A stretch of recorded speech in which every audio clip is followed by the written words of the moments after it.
తెలుగు సంధులలో రెండవ సంధి ఇత్వ సంధి లేదా ఇకార సంధి. సూత్రం ఏంటిది? ఏమ్యాదుల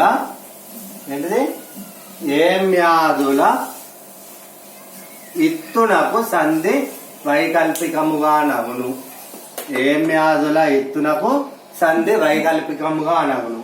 మరి ఏమ్యాదులు అంటే మీరు గమనించాలి ఒకటి. ఏమ్యాదులు ఇందులో సంధి ఏది ఉందో చెప్పండి. ఇప్పుడు మన సంస్కృత సంధులలో ఒక సంధి ఉన్నది. ఏ సంధి గమనించినారా? గుర్తించిన వాళ్ళైతే వెరీ గుడ్. ఇంతకు ముందు చెప్పినటువంటి సంధి యావత్తు రూపంలో వస్తే ఎనాది సంధి. ఏమి ప్లస్ ఆది. ఏమి అన్నప్పుడు ఇకారం ఉంది, ఆది అసవర్ణమైన అచ్చు వచ్చింది, కలిపినప్పుడు ఏమైంది? ఏమ్యాది. ఇది ఏ సంధి అంటే ఏమ్యాదులు అనేది మనకు సంస్కృత సంధులలో ఎనాది సంధి. అలాగే ఇక్కడ ఏమ్యాదులు అంటే ఇక్కడ ఇత్వ సంధిలో మనం చెప్పుకున్నాం కదా, ఏమ్యాదుల ఇత్తున సంధి వైకల్పికముగాన సూత్రం. మరి ఏమ్యాదులు అంటే ఏంటి? ఏమి మరి మొదలైనటువంటివి. అవేంటి? ఏమి, మరి, అది, ఇవి, ఏది, ఏవి మొదలైనవి ఏమ్యాదులు. అంటే మీరు గమనించినారా? ఇందులో చివరికి ఏమొచ్చింది? అన్నిట్లలో ఏమి అన్నప్పుడు ఈ, మరి అన్నప్పుడు ఈ, అది అన్నప్పుడు ఈ, ఇలా అన్నిట్లలో చివరికి ఈ అనే దాన్ని పలుకుతున్నాం మనం.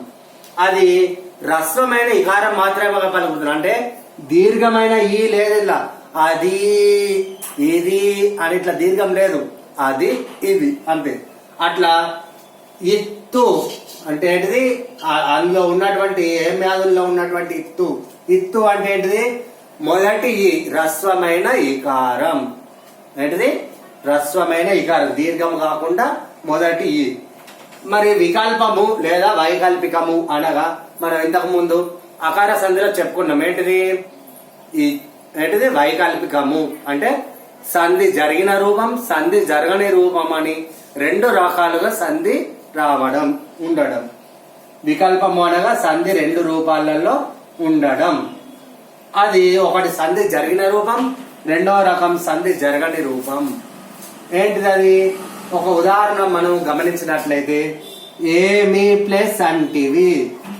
ఇక్కడ చూడండి, మీకు అకార సంధిని గుర్తించవలసి వస్తే విడదీసినప్పుడు మొదటి పదం చివర ఆ ఉండాలి. అకార సంధిలో ఉండాలి.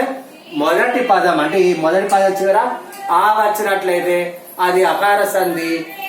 ఈ వచ్చినట్లయితే ఇది ఇకార సంధి. అంటే అకార సంధిలో ఆ వస్తుంది, ఇకార సంధిలో ఈ వస్తుంది, ఉకార సంధిలో మొదటి పదం చివర ఊ వస్తుంది. ఇది బాగా గుర్తుపెట్టుకోండి విడదీసినప్పుడు. ఏమి ప్లస్ అంటివి. ఏమి అన్నప్పుడు ఏముంది? రస్వమైన ఇకారం ఉంది. అంటివి, ఈ ఆ అనేది ఇందులో కలుస్తుంది. అంటే మొదటి పదంలో ఉన్నటువంటి అచ్చుకు ఈకి ఇక్కడ ఏదైతే అక్షరం ఉంటుందో అది ఇందులో కలుస్తుంది. మీకి ఆ కలిసి ఏమవుతుంది? మా అవుతుంది. ఏమంటివి. ఇది సంధి జరిగిన రూపం. సంధి జరగనప్పుడు ఏం వస్తుంది అని చెప్పుకున్న మధ్యలో యా అనేది ఆగమంగా వస్తుంది. అదేంటిది? యా అనేది ఆగమంగా వచ్చి ఆ యాకు ఆగలిస్తే మళ్ళీ యానే ఉంటుంది. కానీ మొదటి పదం ఇది మారదు. ఏమి అనేది అలానే ఉంటుంది. ఇక్కడ సంధి జరిగినప్పుడు మీ కాస్త ఆ కలిసి మా అవుతాయి. ఇక్కడ సంధి జరిగిన రూపంలో మొదటి పదం ఉన్నట్టుగానే ఉండి దానికి యా అనేది ఆగమంగా వచ్చి యాకు ఆ కలిస్తే మళ్ళీ యానే ఉంటుంది. కాబట్టి ఏమి అంటివి. అర్థమైందా? సంధి జరిగిన రూపంలోనూ ఇటున్న పదానికి ఈకి ఇక్కడ ఉన్నటువంటి అక్షరం కలుస్తుంది. సంధి జరిగిన రూపంలో యా వచ్చి యాకు ఆ పరపదంలో ఉన్న అక్షరం కలుస్తుంది. ఇక్కడ చూడండి, మళ్ళీ చెప్పుడు వినుడు అంటే మళ్ళీ ఒకసారి ఎక్స్ప్లెనేషన్ కాకుండా ఇక్కడ గమనించండి. మరి ప్లస్ ఏమి. మరిలో ఏమున్నది? ఈ ఉన్నది. ఇక్కడ పరపదంలో ఏమున్నది? ఏ ఉన్నది. ఇప్పుడు చెప్పండి దీని ప్రకారం మరిలో ఉన్నటువంటి ఈకి పరపదంలో ఉన్న ఏ కలిసి రీ కాస్త రే అయింది. ఏంటిది? రీ కాస్త రే అయింది, మరేమి అయింది. అదే సంధి జరగని రూపంలో మరి అనేది అలానే ఉండి దానికి మధ్యలో యా వచ్చి ఆ యాకు ఏ కలిసి ఏమి, యా ప్లస్ ఏ అంటే యాకు ఏ కలిస్తే ఏమైంది ఏ, మరి ఏమి. ఇది ఈ విధంగా ఇకార సంధిలో ఒక రకం సూత్రానికి ఉదాహరణలు. ఒక రకం సూత్రం ఏంటిది, ఏమి ఆదుల ఎత్తునకు సంధి వైకల్పికముగా. ఇంకొకటి రెండో రకం కూడా ఉంది మనకు, ఆ ఇత్వ సంధిలో రెండో సూత్రం ఏంటిది, క్రియాపదములందు ఇత్తునకు సంధి వైకల్పికముగా నగు. మొదటి సూత్రం ఏంటిది మనకు, ఏమి ఆదుల ఇత్తునకు సంధి వైకల్పికముగా నగు అంటే ఏమి మొదలైనటువంటి పదాల్లో ఉన్నటువంటి ఇకారానికి సంధి వైకల్పికము. అలాగే క్రియాపదములందు ఉన్నటువంటి ఇత్తునకు కూడా సంధి వైకల్పికముగా నగును. అంటే ఇది విడదీసి చదువుకోండి, క్రియాపదములందు ప్లస్ ఇత్తునకు, క్రియాపదములందు ఇత్తునకు. అయితే క్రియాపదములు అంటే ఏంటివి, పనిని తెలియజేసేటువంటి పదాలను క్రియాపదాలు అంటారు. అంటే వచ్చాను, వెళ్ళాను, తెచ్చాము, ఇచ్చాము, పోయాము, ఇటువంటివన్నీ కూడా మనకు క్రియాపదాలు.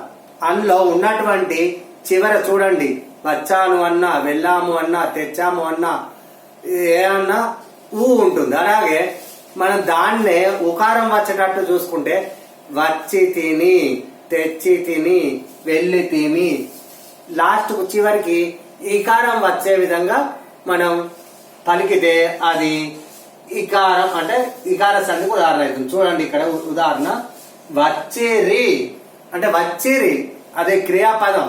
చివరికి ఏముంది మనకి ఇందులో, రీ అన్నప్పుడు ఏ పలుకుతున్నాం, దానికి అకారం అనేది పరమైంది. రీకి అంటే ఈకి ఆ పరమైనప్పుడు ఈ ఇక్కడ ఏముంది, ఆ అయింది, రీ కాస్త రా అయిపోయింది. అంటే సింపుల్ గా గుర్తుంచుకోండి, ఇటువైపు ఏ వస్తే ఇకార సంధి, ఆ వస్తే అకార సంధి, ఊ వస్తే ఉకార సంధి. కలిపినప్పుడు ఇక్కడైతే ఏది ఉన్నదో అది ఇందులోకి కలుస్తుంది. అకార సంధిలో అయితే ఇక్కడ ఆ పోయి ఇక్కడ ఏది ఉంటుంది మీకు కలుస్తుంది. ఇకార సంధి కాబట్టి ఇక్కడ ఈ ఉన్నది కదా, వచ్చిరి, ఇక్కడ ఆ ఉన్నది, రీ కాస్త ఇక్కడ ఆ ఉన్నది కాబట్టి వచ్చినప్పుడు ఇది సంధి జరిగిన రూపం. మనం ఎంతకుముందు చెప్పుకున్న వైకల్పికం అంటే రెండు రకాలుగా, సంధి జరిగిన రూపం, సంధి జరగని రూపం. సంధి జరగనప్పుడు యా అనేది ఆగమంగా వస్తుంది, వచ్చిరి. చూసినారు ఇక్కడ మొదటి పదం అలానే ఉంది, ఇంతకుముందు ఉదాహరణలో కూడా అలాగే ఉంది. ఏంటిది ఇంతకుముందు ఉదాహరణలో, ఏమి ప్లస్ అంటివి, సంధి జరిగిన రూపం అంటే ఏమంటివి, సంధి జరగని రూపం అయితే ఏమి అంటివి. ఓకే, అలాగే ఇక్కడ వచ్చినప్పుడు సంధి జరిగిన రూపం అంటే రీకి ఆ కలిసి రా అయింది. సంధి జరగనప్పుడు మధ్యలో వచ్చిరి ప్లస్ అప్పుడు మధ్యలో యా అనేది వచ్చి, వచ్చిరి ప్లస్ యా ప్లస్ అప్పుడు ఆ అనేది దేని కలిసింది, యాకు కలిసింది. వచ్చిరి అనేది అలానే ఉంది, వచ్చిరి అప్పుడు. అలాగే చూడండి, గమనించండి, మీరు శ్రద్ధగా వింటేనే మనకు అర్థమవుతుంది. లేకుంటే దాదాపు కొద్దిగా వినుకుంటే ఎటో ఎటో చూస్తే మాత్రం అర్థం కాదు. చక్కగా వినండి, ఒకటికి రెండు సార్లు, ఒకసారి వినలేకుండా మళ్ళీ మళ్ళీ మళ్ళీ ప్లే చేసుకుంటూ చూడొచ్చు కాబట్టి మళ్ళీ మళ్ళీ అర్థం కాదు వినండి. వచ్చి తిమి, ఇది కూడా వచ్చాము అంటే క్రియాపదం. ఆ క్రియాపదంలందు ఉన్నటువంటి ఇప్పుడు వచ్చి తిమి, మీ అన్నప్పుడు ఏ ఉంది కదా, ఇక్కడ చూడండి ఏ ఉంది. మరి మీరు గమనించినారా, సవర్ణ దీర్ఘ సంధిలో మొదటి పదంలో ఏది ఉంటే రెండో పదంలో అదే ఉంటుంది. కవి ప్లస్ ఇంద్రుడు, కవీంద్రుడు దీర్ఘం వచ్చింది. మరి ఇకార సంధిలో ఇక్కడ వచ్చితి మీ అన్నప్పుడు ఏ ఉంది, ఇప్పుడు అన్నప్పుడు ఏ ఉంది. ఈ రెండు కలిపినప్పుడు సవర్ణ దీర్ఘ సంధి ప్రకారం అయితే దీర్ఘం రావాలి. అవి సంస్కృత పదాలు కావాలి, ఇవి తెలుగు పదాలు. ఇక్కడ దీర్ఘం కూడా రాలేదు కాబట్టి ఇది ఏంటిది, దీర్ఘం రాలేదు కనుకనే ఇది ఇకార సంధి. వచ్చితి మీ, ఈ మీలో ఉన్నటువంటి ఈ పోయి మళ్ళీ ఏ కలిసింది కాబట్టి ఆ మీ అలానే మనకు కనబడుతుంది. ఇక్కడ ఆ కలిసింది కాబట్టి రీ అనేది రా అయింది. ఇక్కడ ఈ కలిసింది కాబట్టి మీ అనేది మళ్ళీ మీ లాగా అలాగనే ఉంది. వచ్చితి ఇప్పుడు అలాగే సంధి జరిగినప్పుడు యా వచ్చి దానికి ఇక్కడ యా వచ్చింది, అకారం కలిసింది కాబట్టి యానే ఉంది. ఇక్కడ యాకు ఈ కలిసింది కాబట్టి ఇప్పుడు యా ప్లస్ ఈ వచ్చింది ఇప్పుడు అది సంధి జరగని రూపం. ఓకే, క్రియాపదములందు ఇత్తునకు అంటే క్రియాపదాలు అయితే ఏమున్నాయో అందులో ఇకారం అయితే ఏది ఉన్నదో దానికి సంధి అనేది వైకల్పికముగా రెండు రకాలుగా వస్తుంది. వచ్చిరి ప్లస్ అప్పుడు, వచ్చిరప్పుడు, వచ్చిరి అప్పుడు, ఇలా. ఇంకోటి తెలుగు సంధులలో మూడవ సంధి ఏంటిది అంటే ఉత్వ సంధి. దీన్నే ఉకార సంధి అంటాం. బాగా గుర్తుపెట్టుకోండి, మనం సంధుల్లో విడదీసినప్పుడు అకారం వస్తే మొదటి పదంలో చివర అత్వ సంధి, ఇకారం వస్తే ఇత్వ సంధి, ఉకారం వస్తే ఉత్వ సంధి. అది బాగా గుర్తుపెట్టుకోండి. సంధి సూత్రం ఏంటిది? ఉత్తునకు అచ్చు పరంబగునప్పుడు సంధి నిత్యమగు, లేదా ఈ విధంగా కూడా రాస్తారు సంధి అగును అంతే. ఇలా రెండు రకాలుగా రాస్తారు. ఏంటిది? ఉత్తునకు అచ్చు పరంబగునప్పుడు సంధి నిత్యమగు లేదా సంధి అగును. అది ఉత్తు అంటే ఏంటిది? మళ్ళీ అత్తు అంటే రస్వమైన కారం, ఉత్తు అంటే రస్వమైన అంటే మొదటి ఆ, అత్తు అంటే, ఇత్తు అంటే మొదటి ఈ, అలాగే ఉత్తు అంటే కూడా మొదటి ఊ. ఇది ఉత్తు. ఏంటిది? మొదటి రస్వమైన ఉకారాన్ని మనం ఉత్తు అంటాం. ఓకే, ఆ సంధి నిత్యం మనకు బహుళంలో ఒక రకం. నిత్యం అంటే ఉన్నది ఉన్నట్టుగా జరగడం. అది ఏంటిది? ఉదాహరణను గమనించినట్టయితే సోముడు, సోముడు అన్నప్పుడు ఏముంది? ఊ ఉన్నది. ఏంటిది? ఊ. ఇతడు పరపదంలో ఈ ఉన్నది అంటే డూకు ఈ కలిసి ఏమైంది? డి అయింది. ఊ కాస్త పోయి మనకు అకార సంధిలో అయినా, ఇకార సంధిలో అయినా, ఉకార సంధిలో అయినా, అందులో ఉన్నటువంటి అకార సంధిలో అయితే ఆ పోయి, ఇకార సంధిలో ఈ పోయి, ఉకార సంధిలో ఊ పోయి, ఇక్కడ పరపదంలో ఉన్నటువంటి మొదటి అక్షరం కలుస్తుంది. ఇప్పుడు సోముడు, డు అన్నప్పుడు ఊ. అలాగే ఇతడు అంటే, ఇతడు అంటే మనకు ఏంటిది? ఈ ఉంది. ఆ డూకు ఈ కలిసి ఏమైంది? డి. సోముడితడు.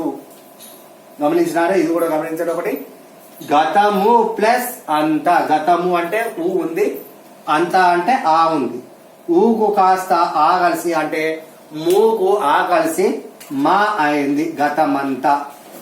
అలాగే జగము ప్లస్ అంత, జగమంత ఉకార సంధికి అంటే మూకు ఆ కలిసి అంటే మూలో ఉన్నటువంటి ఉకారానికి ఆ కలిసి మూ కాస్త మా అయింది. ఇది ఉకార సంధికి సూత్రం. అంటే మీరు ఎవరు మొన్న చెప్పిన దాంట్లో సౌనీర్య సంధి, గుణ సంధి, వృద్ధి సంధి ఎగ్జాంపుల్స్ నేను ఉదాహరణలు నేను చెప్పినవి కాకుండా కనీసం అట్లీస్ట్ ఒక రెండు రాయమన్నా. ఒక అమ్మాయి మాత్రం పర్సనల్ గా నాకు రాసి పంపింది. మరి మిగతా వాళ్ళు ట్రై చేయలేదా? అసలు వాళ్ళకు చేయవస్తలేదా?